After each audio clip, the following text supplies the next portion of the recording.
to the Felicity Yarn Studio channel. If you're new here, my name is Zoe, and this is where I like to share my making within the fiber arts. So for today, that is going to include some knitting and crochet.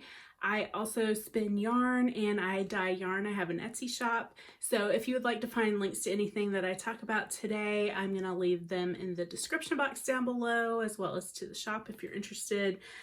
But yeah, I am back. It has been a while since I have recorded a podcast episode. I think it's been about 2 months, just with life and kind of house and work obligations. I have just not found the time to sit down and record.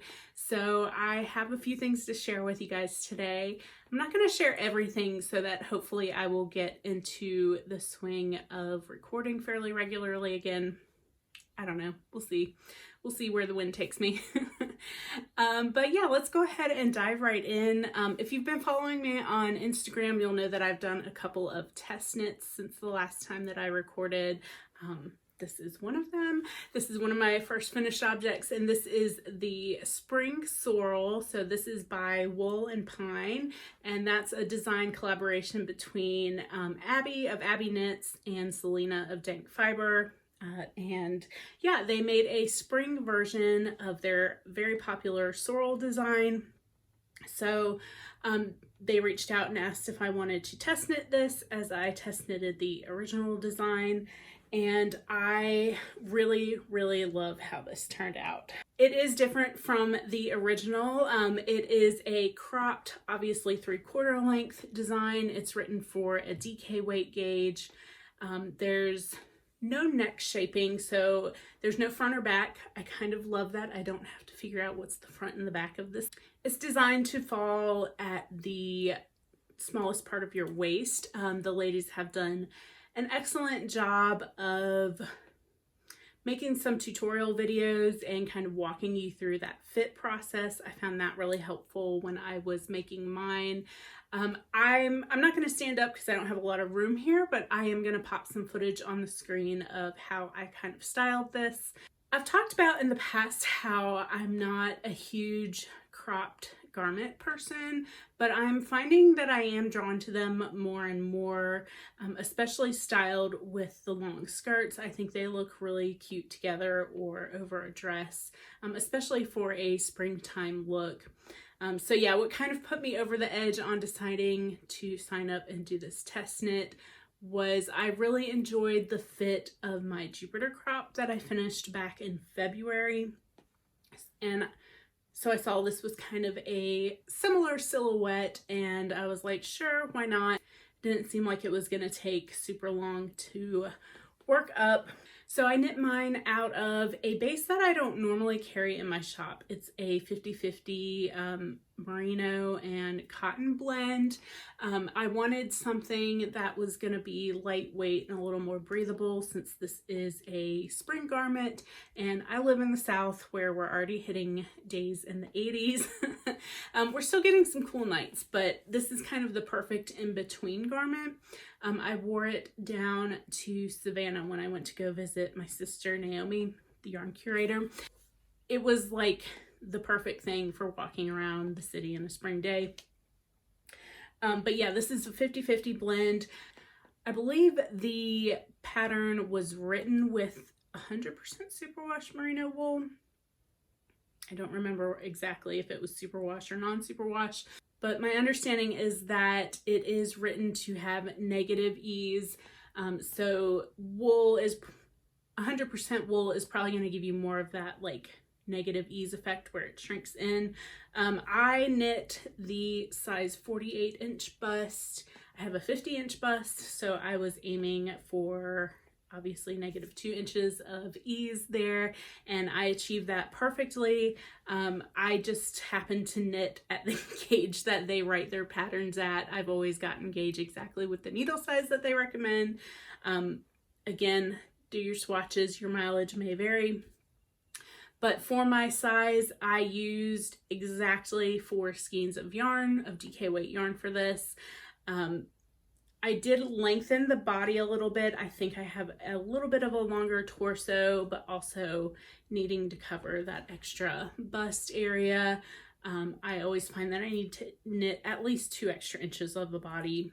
I don't remember what exactly my measurements were as far as the length of the body, but I'll try to pop that information on the screen for you in case you're interested.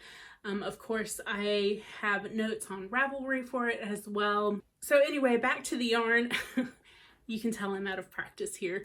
I had like 9 skeins of this yarn just sitting around. So I dyed it all up in this kind of puce colorway. It's kind of a brown, kind of a mauvey purpley pink color. I do plan on getting those listed in the shop soon. It's a really difficult color to photograph. It kind of looks brown, it kind of looks more purple in some lights, but it's really lovely and a nice kind of spring neutral. So yeah, the spring sorrel, I would definitely recommend checking that out. I feel like I've seen a few sorrel knit-alongs happening online, but I would recommend checking out Wool and Pine or Selena or Abby's Instagrams. They have a lot more information on that than I do. But yes, this is a lovely garment. Definitely check the pattern out. So mid-February, I signed up to do the test knit that I'm getting ready to show you guys first, and then Selena contacted me about this. So I was doing 2 test knits at the same time, and that was an experience. But this is the first one that I signed up to do, and this is the French Terry sweater by Susan Lynn, who is Yoni Knits. And once again, I'll pop some footage on the screen of me wearing this. So in the pattern, she has designed where you can fade into a Surrey alpaca on the bottom of the sleeve. I obviously chose not to do that. I just kind of wanted an all over one color garment. I've been in a kind of one color mood here lately, even though I have lots of fades and stuff in my stash. But anyway, this is an all over honeycomb brioche stitch, which was quite the feat. Let me tell you, getting through the short row shaping on the neck was, there's nothing hard about it. It's just a little bit tedious and a little bit like I have to mark off row by row and I have to really concentrate about where I am. There were all kinds of stitch markers at that point too. But once I got through the short rows, the raglan increases were really simple to work.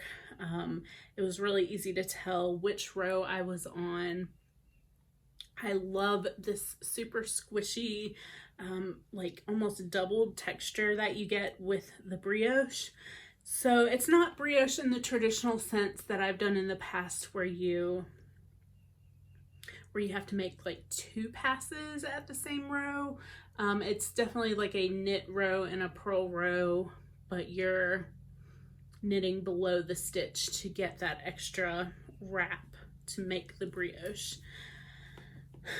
If you've ever knit brioche, you'll understand what I'm talking about. Brioche to me is kind of hard to explain unless, I don't know, I'm a visual hands-on learner, so I have to see it and do it to really make it grasp. Trying to describe things or read like descriptions of how to do stitches does not work for me.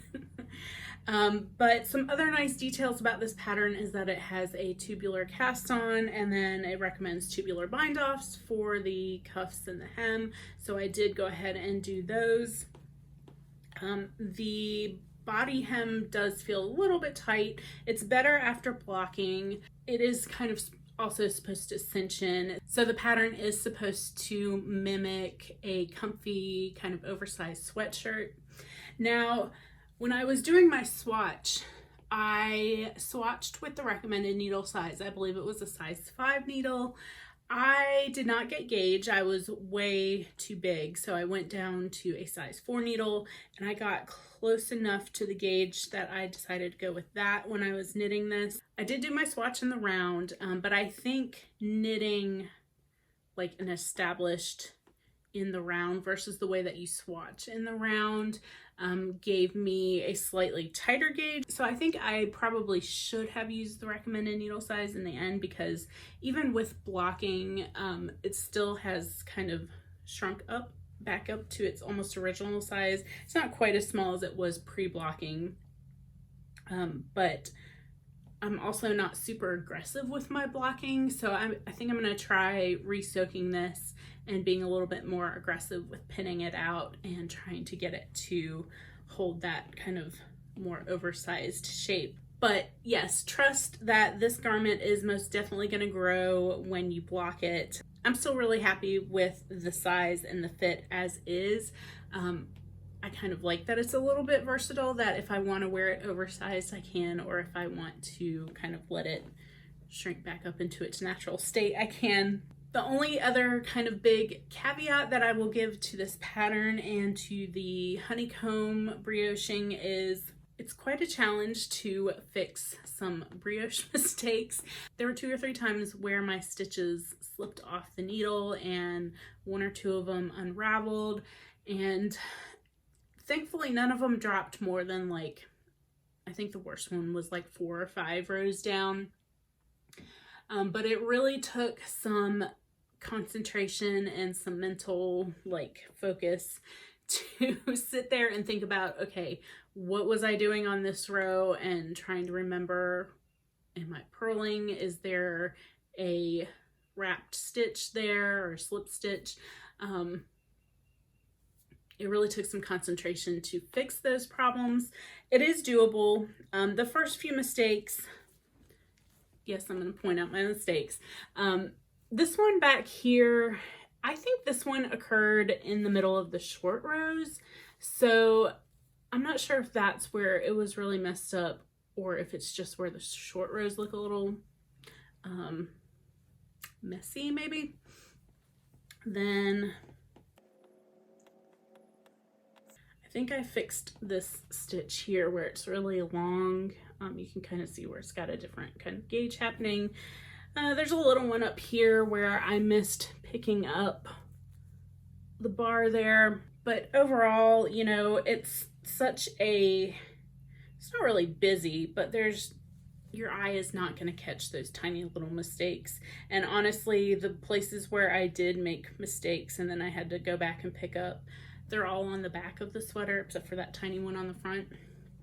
I did think about taking a needle and I guess it would be duplicate stitching, but not really duplicate stitching, but just kind of taking a piece of yarn and a tapestry needle and kind of weaving in and mimicking what it's supposed to look like. But then I was like, you know what, that's a lot of extra fuss for something that only I'm gonna know about and care about. But overall, this is a really kind of slow, engaging knit. I wouldn't say that it's not mindless, but it does require like paying attention to what row you're on. It is every other row, knit, purl, knit, purl. Be prepared for a lot of purling if you're not into that. But the sleeves flew by really quick once I finally got to them. I think I knocked them out in like 2 days for each sleeve. Like I said, I knit this and I knit this all within like a 6-week period. So I was very dedicated. I was very monogamous. I don't know, before I signed up to do these test knits, I was kind of in a funk and I didn't really know what I wanted to work on. And signing up for the test knits just really felt like the kick in the pants and kind of the refresher that I needed. It was kind of nice to have a deadline. But yeah, I really enjoyed both of these, but you should definitely go check out the French Terry sweater as well. I know that you can purchase Wool and Pines designs through their website. I'm not sure if this one is available anywhere other than Ravelry though, so that's just something to keep in mind. Moving right along, the next 2 finished things that I want to share with you guys, actually everything except for my last one thing is going to be finished objects. That's probably a first for me, but that's what happens when you don't record for 2 months. Let's see, these are some socks that I have finished out of the Handspun yarn that I did for January. This is the Baby Doll South Down that I spun up. This is a 3-ply fractal spin, and I really love how these turned out. This turned out to be a bit of a heavier spin than what I was going for. I got around a worsted weight gauge, DK to worsted weight yarn. So I knit these on size 4 needles. So I decided to do these toe up, and I weighed the fiber as I went along knitting the first sock, and so I would know that I had enough to do the second sock. Normally I do like to knit socks 2 at a time. I don't know why. I didn't really want to split the skein in half because it was hand spun, and I don't know, just one of those quirks that I have. So yeah, these turned out really, really nicely. They're very comfortable. They're very warm. This is only 40 stitches for the whole sock. I started with 8 stitches at the bottom, toe up, increased to 20. I did an afterthought heel, and they are a smidge tight across where the heel is on the instep. But other than that, they fit really nicely. There's a lot of springiness to this. Again, the Baby Doll Southdown is a very springy breed and is known for its properties where it does not felt even when wet. So it makes really good sock yarn, a natural sock yarn that's not going to felt. So I'm really excited to wear these. I mean, I'm probably not going to wear super long warm woolly socks now that it's getting ready to be summer, but I'm thinking the next time we go hiking, at least in the fall, I'll probably give these a test run. I'm going to wear them around the house just to see how they go, but yeah, I'm not going to be wearing them with boots anytime soon, I don't think. And in the meantime, I think I was pretty close to being done with these. This is the other pair of socks that I was working from, also from some hand spun yarn. They look a little bit lifeless because I finished them about a week or 2 ago, and they've just kind of been sitting beside me on the couch where I like to work. And I broke out my spinning wheel for the first time last night in a while, and my feet got really cold while I was spinning, and I threw them on. So they did get worn. They're a little bit lifeless looking right now. But this is from a braid that I spun up by Wound Up Fiber Arts in the Ghosting colorway. This fiber came from Apothefaery. I don't remember the name of the colorway, but that's where that came from. You know what, let me do this. I brought my sock blockers up here and I haven't even used them. So this yarn came out closer to a sport weight, and I think I did a 60 stitch sock for this one. So same kind of recipe where I did it toe up with an afterthought heel. I did a tubular bind off on this one just to experiment and see how that works on socks. I just did a regular old bind off on this one. It wound up being stretchy enough. There we are. Isn't that much prettier? Yes.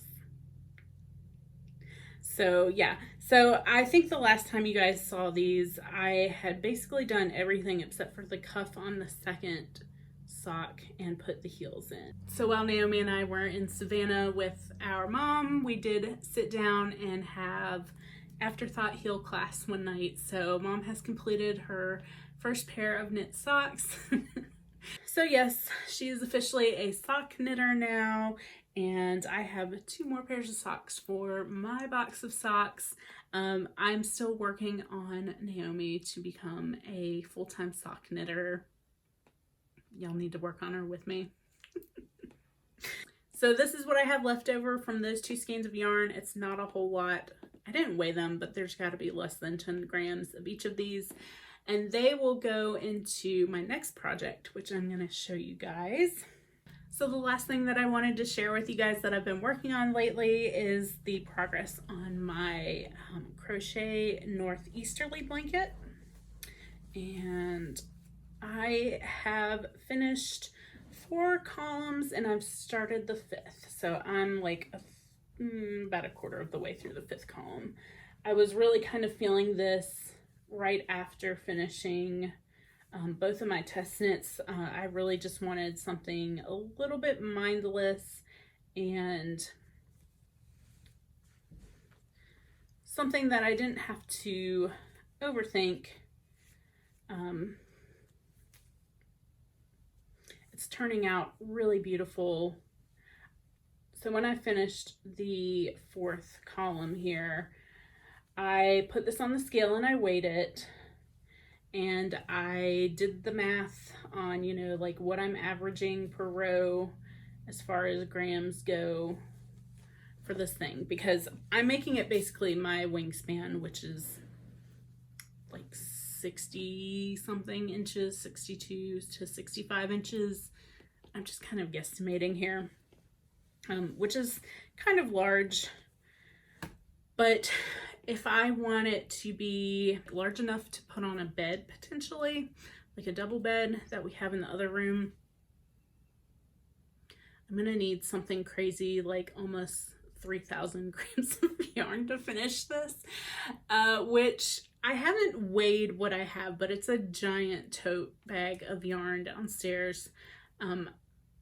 I probably have like a third of what I need put aside in that bag right now. I don't know, we'll see. I feel no pressure, no real urgency to finish this. It's just kind of one of those fun things that I like to pick up from time to time. I did though go through my stash and I pulled a bunch of single skeins of sock yarn or single skeins of DK weight yarn. I pulled some Handspun bits and bobs that are going to work with this. I'm using DK weight or fingering weight held double for it, and I'm trying to use mostly superwash or superwash nylon blends, just so that in case I ever have to throw it in the washing machine, I can. Again,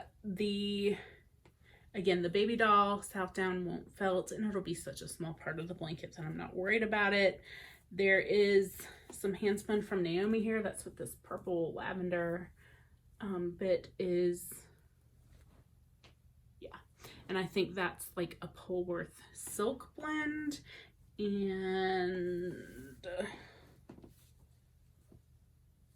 she gave me some more Handspun, but I don't, oh. Yeah, and then this one here is also some kind of silk blend that she has spun up for me. So I'm really loving working on this. I always feel like whenever I finish a color or a section that I'm like, man, I feel like I've like accomplished so much on this thing. And then I like lay it flat and I'm like, oh, I've done like that much. But it's a nice, relaxing, mindless piece of work.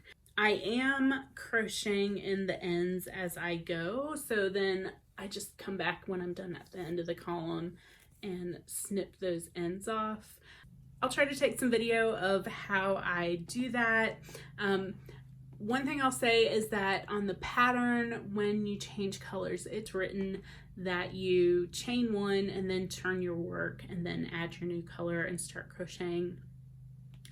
I am doing it where I do my last single crochet and then I add my new color and do my chain one with the new color before I turn it, and then I start using my new color to crochet with. I just think it makes a little bit of a neater edge. It might not actually matter since you're joining the rows together, but I don't know, that's just what made more sense to me. But then yeah, during the first row I just crochet in the ends. So then that just leaves the ends on the end here to sew in when I'm done, and I've been trying to keep up with that also and do it right before I start, or right after I start the next row once that's established. So if you're not familiar, this is the crochet version of the knitting pattern, the Northeasterly blanket, which was originally designed by Ellie of Skenanigans, and the designer behind Harbour Crochet is the one who, you know, with Ellie's blessing, converted it into a crochet version. I am really happy to see the kind of curling work itself out with the more rows that I'm adding. I do think I am gonna have to like lightly block the end rows once it's done though. So I probably won't pull this out again until I get another like row and a half, 2 rows 2 to 3 rows done on it, just so it feel like it's actually growing before I show it to you, because I'm like, I'm not gonna pull it out if I've just like done this much of the blanket. But so that is what I have to share with you guys. That is the majority of what I have been working on the last 2 months. Like I said, some life things kind of slowed me down. If you follow me on social media, then you may have seen that Revan, our elder statesman here, it was Jason's cat when we first met. He sadly crossed the Rainbow Bridge last week. He was almost 18 years old, so he lived a really full life, and I'm not going to get into all the details because I'm finally to a place where it's not tearing me up every day. But that was really sad and something that we have been working through here. The other 2 cats are adjusting, and I just want to say thank you to everybody who has reached out to me on social media or left me a message. I only posted in my stories on Instagram because, I don't know, grief is kind of a private thing to me, but thank you to everybody who's reached out and sent me a really nice message. It's been rough. I mean, I'm not gonna lie, it is rough to lose a pet. So anyway, I kind of briefly touched on it when I was going through some of my stuff earlier, but Naomi and I met up with my mom in Savannah. She had purchased a loom from someone near-ish to me up here off of Facebook, and I picked it up for her, gosh, back in like November, I think. Anyway, so I had to get that to her because it was way too big and way too heavy to ship to her. So yeah, we got an Airbnb and spent like 2 days in Savannah, which is an absolutely gorgeous city. We really enjoyed our time there. I wish I had more time, and I'm already tentatively planning a trip for Jason and I to go back at some point. There's just a lot of really beautiful old architecture there, and it's just got a lot of history. So I'm looking forward to taking some trips back to Savannah at some point. Fingers crossed, Jason and I will get a call to get our vaccines this week. The state just opened up to everybody here. I'm on a couple of waiting lists, so I'm really looking forward to getting my vaccine and seeing family and friends again. I know that the rest of you guys are also looking forward to that. So anyway, I think I am going to go ahead and wrap things up. Thank you guys so much for joining me today. It's always a little bit awkward to jump back into this whole recording thing once I've been gone away for a while. But yeah, let me know in the comments down below what you guys have been working on. I feel like it's been a while since I checked in. And yeah, I hope that you all are doing well. And if you like the video, don't forget to like and subscribe and comment and all that good stuff. And I will see you guys again shortly. Bye.